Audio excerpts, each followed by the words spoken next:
Və lə'nətullahi alə ə'daihim əcma'in ilə yevmiddin. Rabbi şrahli sadri və yəssirli əmri və hlul uqdətən min lisani yefqahu qavli.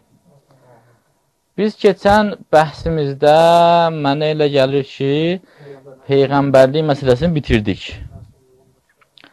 Peyğəmbər necə olmalıdır? Məsum olmalıdır? Niyə məsum olmalıdır? Onları oxuduq. İndi isə keçirik imamət bəhsinə. Əvvəla, imam iki məna daşıyır. Bir imam var, cəmaat namazının imamı, bir də imam var, xüsusi mənada imam, Cənab-ı İmam Zaman Aleyhisselam kimi. Bu imamların fərqi var.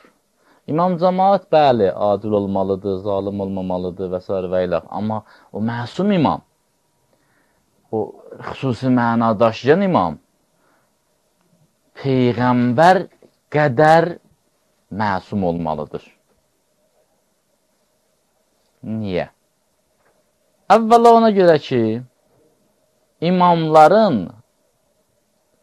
əsas vəzifəsi Peyğəmbərlərin getdiyi yolu davam etməkdir. Peyğəmbərin vəzifəsi nə idi? Peyğəmbərin vəzifəsi Allah Teala'dan vəhyi alıb, cəmaata çatdırmaq və icra etmək. Düzdür ki, imam Allah Teala'dan vəhyi almır, Peyğəmbərdən alır vəhyi. Amma icrası imamın öhdəsindədir. Peyğəmbərin də məsumluğunun əsas səbəblərindən biri cəmaata çatdırmaqda səhv etməmək idi. İmamda da bu var. Çünki elə həmin dini, həmin cəmaata bu imam çatdırmalıdır. Necə ki, Peyğəmbər məsum olmalıdır, çünki əgər məsum olmasa, onun cəmaata çatdırdığının Allahın hökmü olub-olmadığını biz dəqiq bilə bilmərik. Eləcə də imam məsum olmalıdır. Çünki o, əgər məsum olmasa, onun Peyğəmbərin dinini dəqiq şəkildə cəmaata çatdırmadığını bilə bilmərik. İmam da Peyğəmbər kimi məsum olmalıdır. İmamın ümumiyyətlə varlığına nə ehtiyac var? Elə həmin Peyğəmbərin varlığına olan ehtiyac burada da həmin öz rolunu oynayır. Çünki Peyğəmbər niyə lazım idi? Allah Teala çox mehribandır, xoşbindir, Allah Teala səmimidir, rəhəmlidir, istəyir ki, insanlar səadətə çatsınlar və bütün imkanları yaradıb insan üçün. Peyğəmbərlər göndərib ki, onlara, insanların özlərinə başa salsın, gələ sizi kimi adamdır, belə yaşayır, belə edir, filan edir. Eləcə də imamların da vəzifəsi, imamlara da olan ehtiyac budur. Peyğəmbər gəldi dünyaya, 63 il yaşadı, dünyadan köçdü. Az yaşadı. O, imam onu davam eləyib, həmin o dini çatdırır və icra edir. Bir də imam, biraz diqqətli olun, imam ona görə olmalıdır ki, Allah Teala bizə başa salmaq istəyir. İnsanlar bütpərəst olanda ilahi şəxsiyyət bu mövqeyi tutmalıdır. Və Peyğəmbərin timsalında bunu göstərir bizə. Birdən indi bütpərəstliyi qurtarıb, müsəlmançılıq dövrüdür. Münafiqlər var ortalıqda. Dünya pərəst müsəlmanlar var. Şöhrətpərəst səhabələr var. Onda necə olmalıdır? Onda imam həmin o Peyğəmbərin rolunu oynayır. Vaxt keçdi, vədə ötdü, gəldi, müsəlmanlar elə vəziyyətə düşdülər ki, rejim oldu diktatorluq rejimi, Muaviyyə rejimi və sərkərdələr hamısı satıldı. Onda necə olmalıdır? İmam Həsən İslamın timsalında Allah göstərir. Vaxt oldu, vədə ötdü, İmam Həsən İslamın zamanındakı kimi, Yezid kimi Nəzlaf gəldi, padişah oldu. Xəlifə olmadı ya, padişah oldu. Onda necə eləmək lazımdır? İmam Hüseyin İslamın timsalında. Bəni Abbasla Bəni Ümeyyə qırır bir-birin. Onda necə olmalıdır? İmam Sadiq İslamın timsalında. Qoymurlar imamı ağzını açsın, söz danışsın, cəmaatı haqqı başa salsın. Onda necə olmalıdır? İmam Zeynəl Abidin İslam kimi dua ilə deməlidir. İmam zindanda necə olmalıdır? İmam qeybdə necə olmalıdır? Bütün bu yollar hamısı öyrədildi. Və Peyğəmbər insana örnək olduğu kimi imam da örnəkdir. O baxımdan bunlar hamısı bizə örnəkdir. Hansı vəziyyətdə necə rəftar eləmək lazımdır? Bunu Peyğəmbər tək başına, ya gərək Peyğəmbər 255 il yaşayaydı. O zaman da Allahın sınağı kamil olmazdı. Bəzən soruşurlar, niyə filan şey filan cür deyilmədi, filan cür deyildi? Allah sınaq dünyası yaradıb. Sən Peyğəmbərin məsumluğunu, ilahi şəxsiyyət olduğunu ona görə qəbul edirdin ki, imenli bu adam Peyğəmbərdir, məhz bu adam Peyğəmbərdir. Ondan sonra Həzrət Əli əleyhissalam kimi bir şəxs gəlsə, məsum olsa, Peyğəmbərin yolunu davam eləsə qəbul eləməyəcəksən. Xeyr ola. Sən şəxsiyyətə pərəstiş edirsən. Bu da bir növ sınaqdır. Ta 12-ci imama qədər. İmamın işi həm insanların dünyəvi, həm də uxrəvi məsələlərini idarə etməkdir. İmamda da Peyğəmbər kimi xüsusiyyətlər olmalıdır. İmam məsum olmalıdır. Qeyd etdiyi niyə? Çünki imam cəmaatın idarə etməsini həm mənəvi baxımdan, həm maddi baxımdan öhdəsinə götürüb. Onun yerdə günah eləməməlidir. Günah danışmamalıdır. Ən ideal, ən super insan olmalıdır. Hər tərəfli, naqisliyi olmamalıdır vücudunda. Dinin bütün hökmlərinə əməl etməlidir ki, cəmaatlar desin ki, siz əməl eləyin. Yoxsa öz əməl eləməsin birinə, desin ki, bəli, bu iş lazımdır. Bəs sən niyə eləmirsən? Nəqsi qərəz olur. İmamın elmi olmalıdır. Bu, imamət bəhsində bu elm söhbəti tarixi baxımdan çox özünü biruzə verib. O adamlar ki, imam olmadan İslam ümmətinin rəhbərliyi eləyiblər, nə qədər elmi problemləri yaranıb İslam fikrində, İslam fəlsəfəsində, hədis elmində, hədisi başa düşməkdə, xalqa çatdırmaqda, ayəni başa düşməkdə, təfsirdə, qəzavət eləməkdə nə qədər problemləri olub. Bunlar sübut edir ki, məsum bir şəxs olmalıymış. İndi düzdür demək olar ki, hər halda idarə olundu da. Qardaşlar, bu söz yaxşı söz deyil. Əgər biz qəbul etsək, bu hadisə ki, bu formada baş verib, hər halda tamam məhv olmadıq, qaldıq, o zaman bütün cinayətləri unutmaq lazımdır. Oldu da. Qiyamət qopadı ki. Öldürdü də nə olar ki? Yandırdı da nə olar? Biz əqlə əsaslanıb mülahizə yürütməliyik ki, bu ki, belə oldu, elə belə olmalı deyə cinayət işləndi. Bunu gərək nəzərə alaq. İmamın elmi bütün dini hökmlərdə olmalıdır və imam nəinki dini hökmlərdə? İnsanların maraq dairəsində olan bütün suallara cavab verməyi bacarmalıdır ki, cəlb eləsin. Ona görə biz görürük, bizim imamlarımız hər bir suala cavab verirlər. Hətta Əmirül Müminin Əli əleyhissalam buyururdu ki, Səluni qablə ən təfqiduni. Nə qədər ki, mən əlizdən çıxmamışam, nə istəyirsiniz soruşun məndən. Demirdi ki, mən özümdən bilirəm. Buyururdu ki, mən bağlayam ilahi elm mənbəyinə. Nə istəyirsiniz, oradan götürüb verəcəm sizə. Fəzilət və kamillik.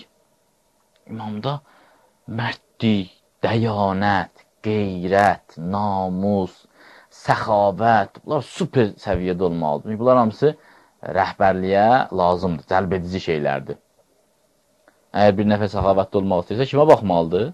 Rəhbərdə. Rəhbərin səxavəti yoxdursa, dində səxavətçilik nol səviyyəsinə gəlir. Möcüzə. İmamda da Peyğəmbər kimi möcüzə olur, kəramətlər olur. Tarix və hədis kitablarında kifayət qədər var. İndi möcüzə bəhsinə girişmədiyimiz üçün bir dəfə inşallah ayrıca bəhs qoyarıq möcüzə bəhsini. Hələ möcüzələrdən nümunələr gətirmirəm. Çünki möcüzənin məğzini dərk etməyən insan möcüzəvi hadisəni işləndə deyək ki, bu nə danışır? Deyir də, o güya olub. Ona görə misalları sonraya salıram inşallah. İmamı necə tanımaq olar? İmamı iki yolla tanımaq olar. Və ikisi də elə Peyğəmbərlərin yoludur. Biri bundan ibarətdir ki, əvvəlki Peyğəmbər təyin eləsin. Bu imamdan əvvəlki Peyğəmbər təyin eləsin ki, bu şəxs mənim canişinimdir, imamdır, xəlifəmdir. Xalqa bildirsin ki, mən gedirəm, sizin aranızda bunu canişin qoyun. İkincisi budur ki, imam möcüzə göstərməlidir. Qeyri-adi bir şey göstərməlidir ki, cəmaat başa düşsün ki, bu doğrudan imamdır. Niyə görə bu möcüzə ilə biz bilirik ki, o imamdır? Diqqət edin, çünki əgər o həqiqətən imam olmasaydı, Allah Taala onu dəstəkləməzdi. Əgər bir nəfər falçı dursa desə ki, mən Allahın sizə imamıyam, Peyğəmbərin xəlifəsiyəm, bir dənə də qeyri-adi möcüzə göstərsə və Allah da o möcüzəni təsirli eləsə, o zaman biz Allahla işimiz var ki, ilahi, bu yalandan iddia eləyir, buna niyə kömək eləyirsən? Allah izin verməsə, heç kəs heç nə edə bilməz ki. Sən ki, izin verirsən, bu falçı, bu cadugər, bu filan kəs, bu həmən kəs, bu iddianın üstündən möcüzə göstərə bilsin, niyə bizi azdırırsan? Amma imamlarda belə olub. Allah Taala onları dəstəkləyib möcüzə ilə. Nə üçün imamı bu iki yolla tanımaq olar? Niyə cəmaat seçə bilməz? Onu da bayaq dedik. İmam ki, məsumdur, Allahdan başqa kim bilə bilər ki, bu məsumdur ya yox? Kim təyin edə bilər məsumu? Cəmaat seçəndə adətən nə ilə seçirlər?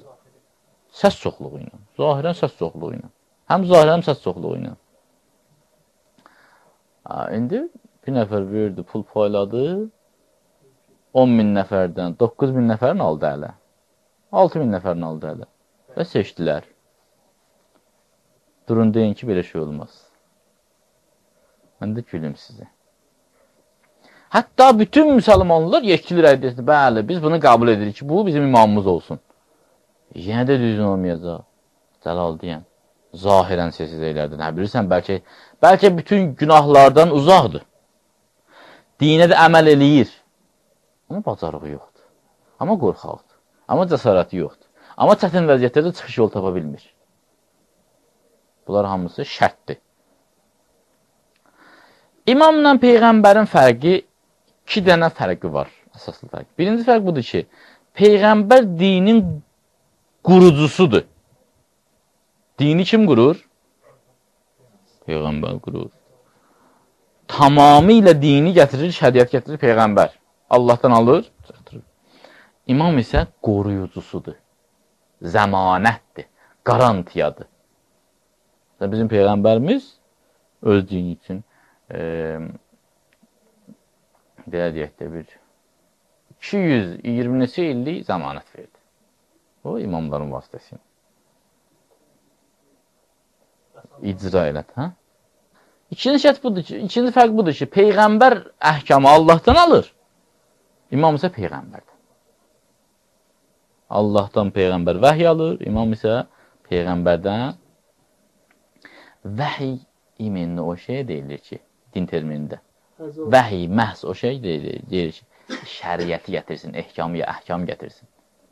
Amma sonra Allah Taala ilə söhbətlər filanlar, o vəhiy aid. Məsələn, İmam Sadiq Əleyhisselam hədis var. İmam Sadiq Əleyhisselam ehtimal. Səmi'atullah, ya İmam Rıza Əleyhisselam. Allahdan eşitdim ki, belə buyururdu. İkinci fərqi budur ki, başqa bir bəhs. Peyğəmbər doğrudan özündən sonra xəlifə, canişin seçməlidir ya yox. Bu açıq aşkardır, yenə də bir bəhs edirik. Peyğəmbərin o bütün o əqli dəlilləri qoyuruq kənara. Baxırıq görə Peyğəmbərin öz sistemi necə idi, hökumət sistemi. Peyğəmbər bir şəhəri fəth eləyəndə ora hakim təyin edirdi. Həmin hakim kimi əvəz edirdi orada? Onun sözlərini çatdırırdı, onun rəhbərliyini əvəz edirdi. Peyğəmbər döyüşə gedən kimi öz yerində şəhərdə bir nəfər qoyurdu. Hətta döyüşə adam göndərəndə sərkərdə təyin edirdi. Hətta sərkərdə təyin edəndən sonra, məsələn, Muta döyüşündə dedi ki, filan kəs, sən rəhbər, sən öldürülsün filan kəs öldürülsə filan kəs. Zam da təyin edirdi. Peyğəmbərimizin bu hərəkəti bu sualı doğurur. Peyğəmbər gedirdi, döyüşə qayıdırdı. O müddətdə o yan bu yan da olsaydı, yenə də Peyğəmbər qaydacaqdı, yoluna qoyacaqdı hər şeyi. Amma razı olmurdu, deyir, bir nəfər qoyurdu öz yerinə. Peyğəmbər əbədi gedir. Heç kəsi qoymur yerinə.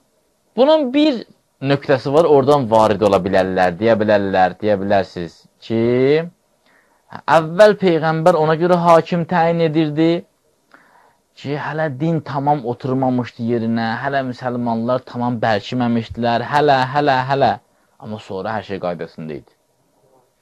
Yalan söhbət, hər şey qaydasında deyil. İslam dünyasında heç kəs, heç nəyi qəbul etməsə də bunu 100% qəbul edirlər. Həzrət Əli ilə salam 6 ay beyət eləməyib. Əbu Zər sürgün olunub. Abdullah bin Məsud döylə öldürülüb. Malik ibn Nüveyrə idi, kim idi? Qətlə yetirilib və ailəsi ilə zina olunub. Həzrət Zəhra salamlayha narazı gedib. Peyğəmbərin cismani varisi, hansı ki Peyğəmbər buyurdu, onun rızayəti Allahın rızayətidir, narazı gedib dünyadan. Bu göstərir ki, çox böyük müxalifət var idi. Hətta sonralar rejim çevrildi, dəyişdi Yezidçilik, Muaviyyəsilik rejiminə, padşahlıq rejiminə, sultanlıq rejiminə. Peyğəmbərin deməli, xasiyyəti bundan ibarət idi ki, Peyğəmbər həmişə öz yerinə adam qoyardı. Ümumiyyətlə, məqul deyil, ağlabatan deyil bir nəfər cəmiyyəti islah eləmək, cəmiyyəti idarə eləmək üçün külli miqdarda qanun gətirir. Hər nöqtəsinə qədər qanun gətirir. Cəmiyyətin islahı üçün o qədər şiddətli fəaliyyət göstərir ki, Quran buyurur ki, bu kişi hərisdir sizin xoşbəxtliyiniz üçün. Çıxır, kürsüdən o tərəfə öz yerini səs qoymur. Bir dənə müdür zavodun özü istehsal edib, özü düzəldi bu zavodu. Əldən adan gedir ki, bu zavod yaşasın həmişəlik, istehsal eləsin, öləndə öz yerini səs təyin eləmir. Qanun da qoymuş, necə təyin eləmək lazımdır.